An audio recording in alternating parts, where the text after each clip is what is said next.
Public Works Minister Vikramaditya Singh visited the disaster-struck areas of Mandi, Himachal Pradesh following devastating flash floods and landslides triggered by a cloud burst. He assured residents that Chief Minister Sukhwinder Singh Sukho is personally overseeing relief efforts with coordinated action from the Deputy Commissioner, SDRF, NDRF and other departments. Singh expressed deep sorrow over the loss of lives and damage to over 20 homes, emphasizing that wherever damage has occurred, people will receive full support from the government. Controlled blasting using robo machines is being deployed to clear blocked roads, and a roadmap is being prepared for AI-based early warning systems to improve disaster preparedness.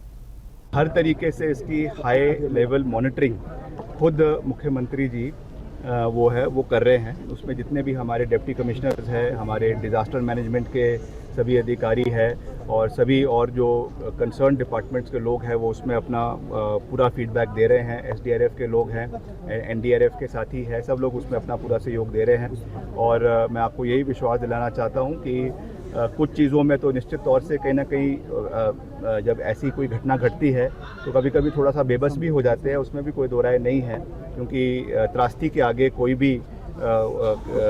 हर चीज़ पूरी नहीं हो पाती है, मगर फिर भी पूरा प्रयास रहता है कि हम इसको ठीक करें और दलगत राजनीति से ऊपर उठकर इसमें कोई भी राजनीति ना होनी चाहिए, ना होएगी, ये भी मैं पूरा विश्वास दिलाना चाहता हूँ। जहाँ जहाँ पर भी इफेक्ट हुआ है, जहाँ पर भी नुकसान हुआ है, वहाँ के लोगों को पूरा सहयोग और समर्थन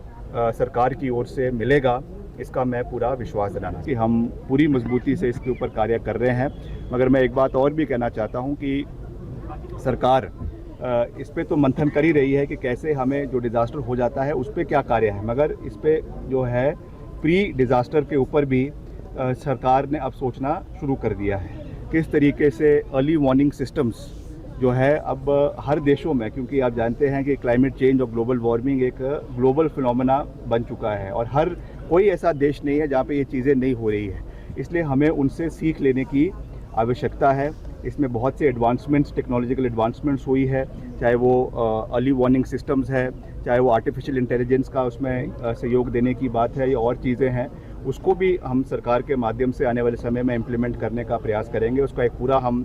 डिटेल्ड रोड मैप जो है वो डिज़ास्टर मैनेजमेंट की ओर से तैयार करवाएंगे। केंद्र सरकार से भी उसमें सहयोग जो है वो मांगा जाएगा, ताकि भविष्य में जहाँ पर भी इस तरीके की अगर कोई स्थिति बन रही है तो उसका पहले ही वहाँ के लोगों को, उस क्षेत्र के लोगों को उसके बारे में जानकारी प्रदान की जाए, ताकि इस तरीके की जो दुर्घटना, खास करके जो जान की कीमत जो जाती है वो बहुत दुर्भाग्यपूर्ण है, उसको हमको ख्याल रखने की आवश्यकता है। तो मैं यही कहना चाहता हूँ कि हम पूरे तरीके से यहाँ के लोगों के साथ खड़े हैं। हम चाहते हैं कि विकास हो, डेवलपमेंट में कोई भी कॉम्प्रोमाइज़ नहीं होना चाहिए, मगर जो है विकास